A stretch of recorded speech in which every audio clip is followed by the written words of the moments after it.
Today, our Rompendo Fronteiras Ortodontia channel has the honor to interview Dr. Ambra Michelotti. Professor Ambra Michelotti is pre-graduate and postgraduate professor of the course of Orthodontics and Temporomandibular Disorders at the University of Naples Federico II and is also associate professor of clinical binatology at the same university. She is also the director of the postgraduate school in orthodontics and is in charge of the master course of orofacial pain and temporomandibular disorders at the University of Naples Federico II. She's editor-in-chief of the Orthodontic and Craniofacial Research Journal, associate editor of the European Journal of Oral Science, of the Journal of Oral Rehabilitation, and member of the editorial board of the European Journal of Orthodontics. Thank you, Professor Ambra Michelotti, for this interview. Professor Ambra Michelotti, in your article Occlusal Sensitivity in Individuals with Different Frequencies of Oral Parafunction, you report that patients who present oral parafunction have higher occlusal sensibility. Some patients with wake-time parafunction, when using transparent aligners, relate to a more relaxed state of their facial musculature. Bear in mind there is no correlation between occlusal and parafunctional habits. Can the presence of the aligners somehow provide relief from the discomfort associated with the parafunction symptoms? Actually, in a recent paper, we have demonstrated that oral parafunction can modify the occlusal sensitivity. Even though we don't know which is the cause and which is the effect, the role of oral parafunction is important in the temporomandibular disorders and in orofacial pain. Recently in orthodontics, it is increased the use of aligners for the orthodontic treatment. It is increased because many adults are asking for orthodontic treatment, and also it is increased because there is a lot of advertisement for the use of occlusal aligners. Sometimes it has been suggested that the use of aligners can modify the parafunction activity of the subject. And it has been suggested that there is a reduction in parafunctional activity by using the aligners. However, unfortunately, the literature is not confirming this statement. Indeed, if we consider the sleep Bruxism, there is evidence in the literature that when you use the occlusal aligners, the electromyographic activity related to the sleep Bruxism is not reduced, but is increased. And if you consider the awake Bruxism, there is also evidence that the EMG activity during the use of the aligners is not reduced, but it is increased. The good news is that the transient increase of EMG activity during the use of aligners in the awake Bruxism is transient. So the patient is adapting to the new device, and after 1-2 months is not clenching and grinding anymore with respect to the baseline.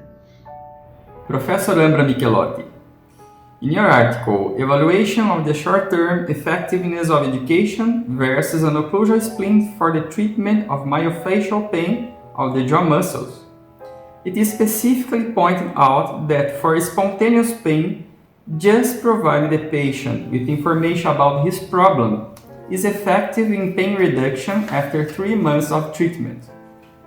What are the main mechanisms that explain this finding? Currently, the treatment suggested for the temporomandibular disorders management is to use a conservative treatment that includes counseling, behavioral therapy, physiotherapy and home exercises, and occlusal splint. Dentists are more used to prescribe occlusal splints because they are more confident with the occlusal splints. However, if we use the occlusal splints alone, we will have a lower effect on the management of TMD signs and symptoms respect to the use of the counseling and the home physiotherapy.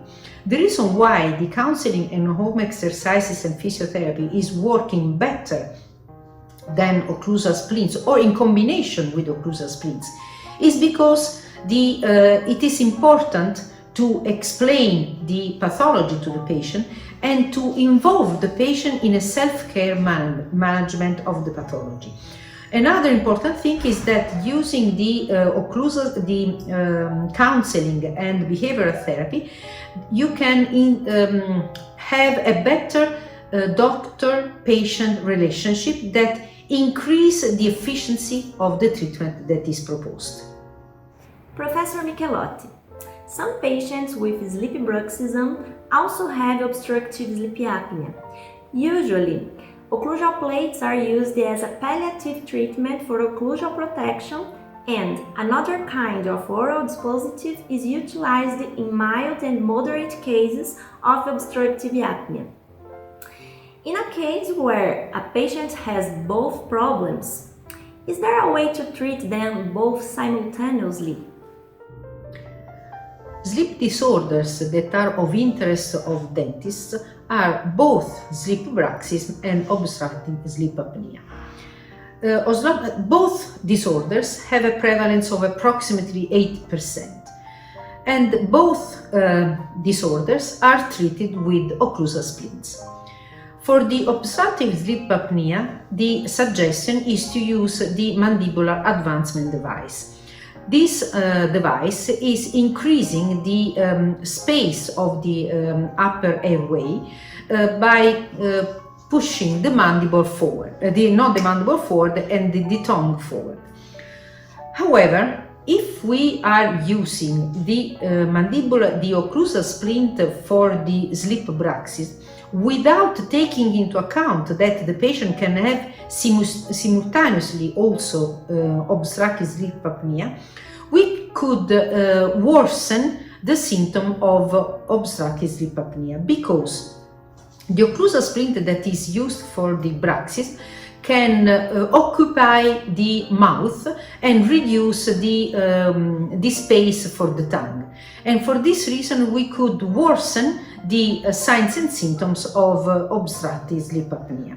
So, if we have the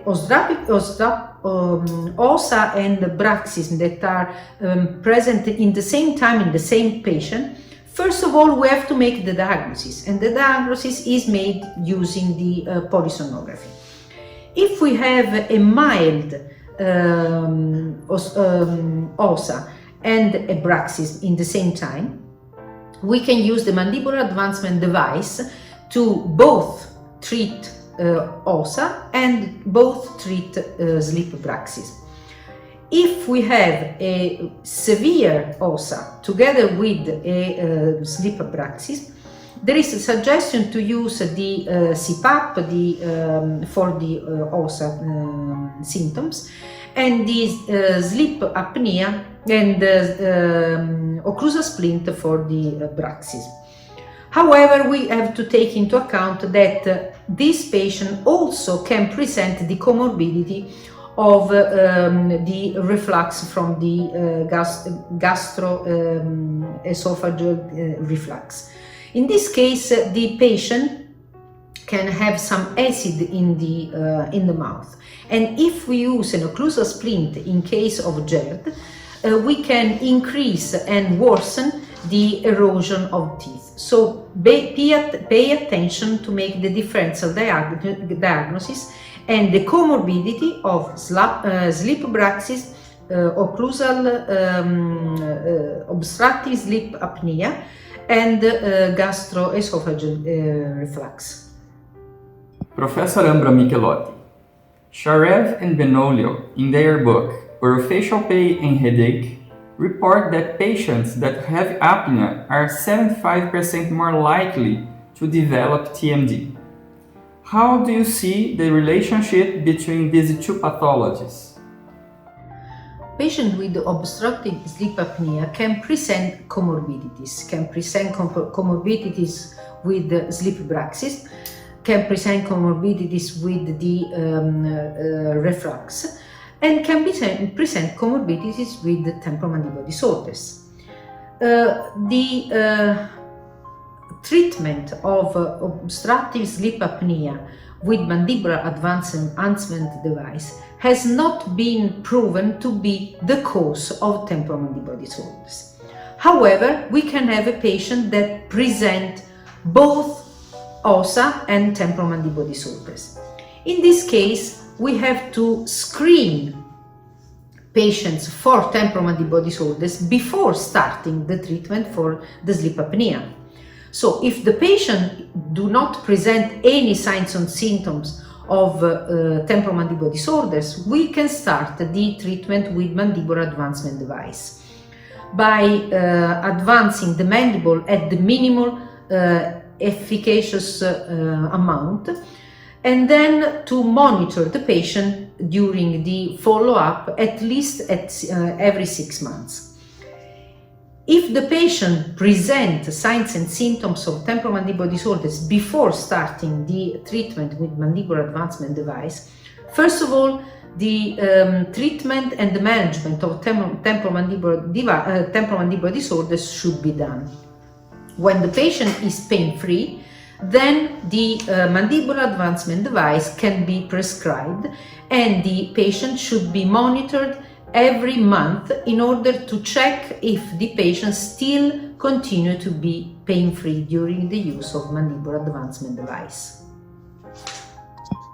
Professor Michelotti, in your 2019 article, Effects of Mandibular Advancement Device for Obstructive Sleep Apnea on Temporomandibular Disorders, a systematic review and meta-analysis, you state that the sleep apnea device can represent a protective factor for TMD. Which type of TMD can benefit from this approach and why? We know that temporomandibular disorders and obstructive sleep apnea can be present in the same patient as a comorbidity. We have to know and to remember that temporomandibular disorders include both TMD pain and TMD dysfunction. For the treatment of temporomandibular disorder dysfunction, sometimes there is the suggestion of using the anterior repositioning splint. The anterior repositioning splint is very similar to the mandibular advancement device that is used for the obstructive sleep apnea. For this reason, sometimes the use of mandibular advancement device could be useful also for the patient that present TMD dysfunction.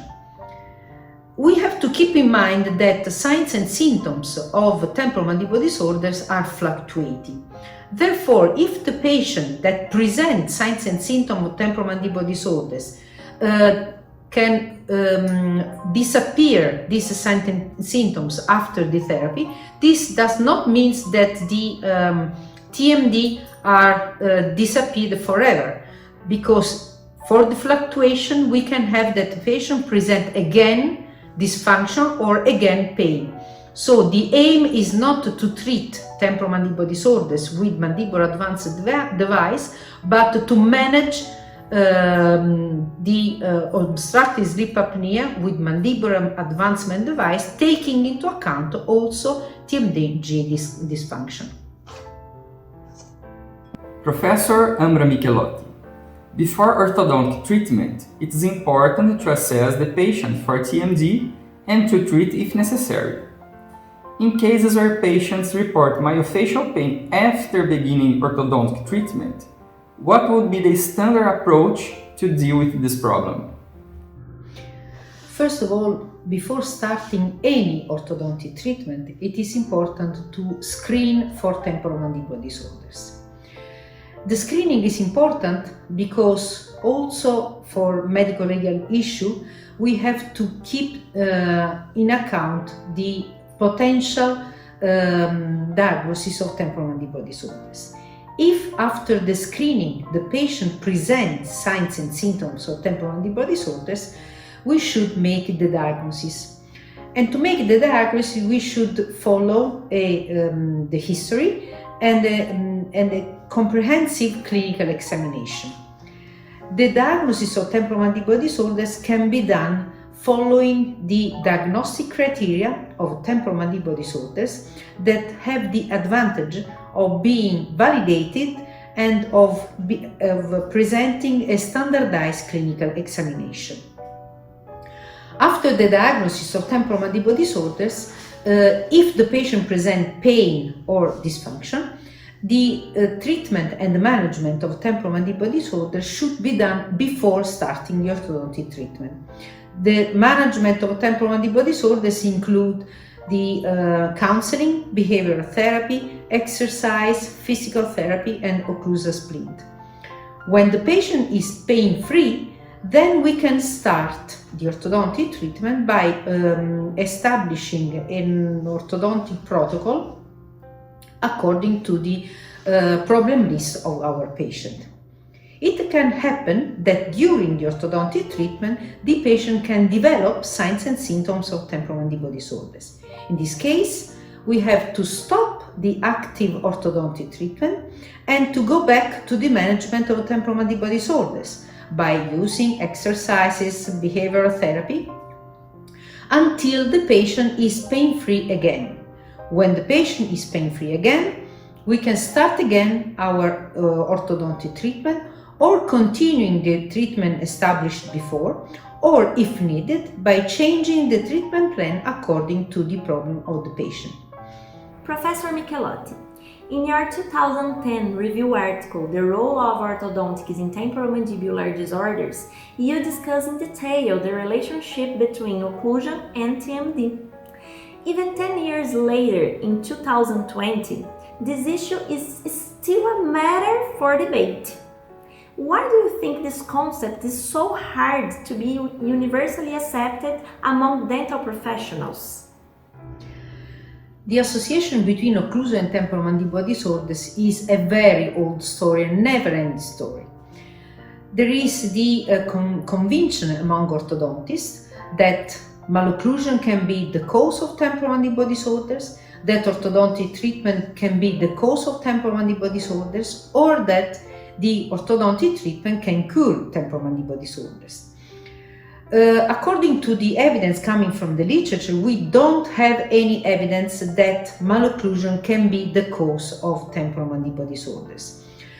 When we consider the orthodontic treatment plan and the orthodontic techniques, it has been evaluated the role of different orthodontic techniques as the cause of temporomandibular disorders.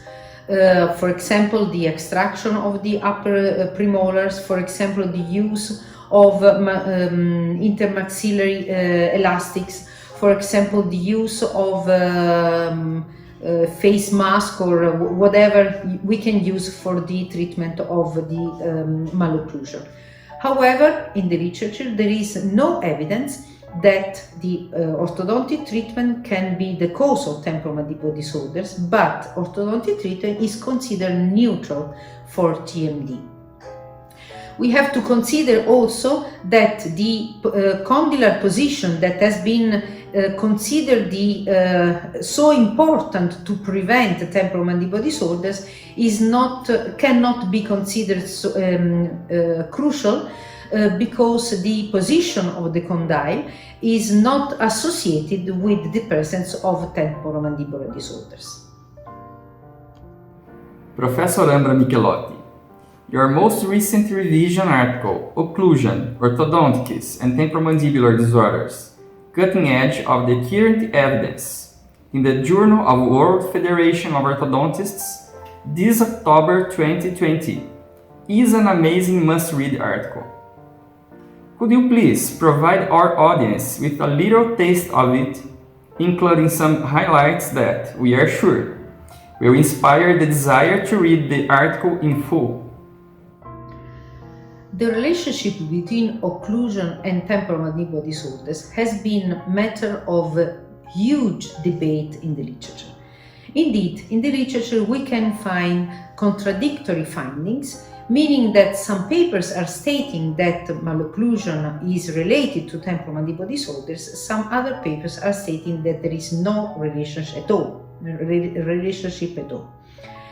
The contradictory findings can be mainly explained by the definition of occlusion and definition of temporomandibular disorders. If we consider the definition of occlusion differently from the static and dynamic occlusal factors, we can analyze the occlusion in relationship to temporomandibular disorders by considering the occlusal interference and occlusal sensitivity. Both occlusal interference and occlusal sensitivity are interpreted by the patient according to the so-called pain perception and occlusal perception. Pain perception and occlusal perception are both mediated by the central nervous system. Therefore, if we want to analyze the role that occlusion has in temporomandibular disorders, we have to move from periphery to the central nervous system. We have to move from the teeth to the brain in order to analyze the interpretation of occlusion and the perception of occlusion and pain. Professor Ambra Michelotti, tell us about your courses, projects and events. For those colleagues who desire to know more about your work, how can they find more information? Actually, I am the director of the postgraduate school in orthodontics, and I'm also the director of the master program in temporomandibular disorders and orofacial pain. Both these courses are delivered by the university, and after these courses you can have the degree of specialist or the definition of expert in temporomandibular disorders and orofacial pain. The postgraduate school in orthodontics lasts 4 years, and it is the first Italian school that has been admitted in the network of European-based orthodontic programs. The other way that we can use to improve our knowledge about both temporomandibular disorders and orthodontics is to follow some other master programs that are delivered in the School of Orthodonty, in the School of Federico II, both in orthodontics and in orofacial pain. We would like to start other courses in foreign language, because all the courses that I mentioned until now are given in Italian. However, we are interested and we are planning to organize a course that is delivered in English and that could be followed also by foreign people that are interested in this topic. I am open to any kind of suggestion that comes from people that are interested in these topics. I thank you all for the opportunity of making this interview, and I do hope that in the near future we will have the opportunity to meet each other and to share our knowledge. So see you in Naples or whatever it will be.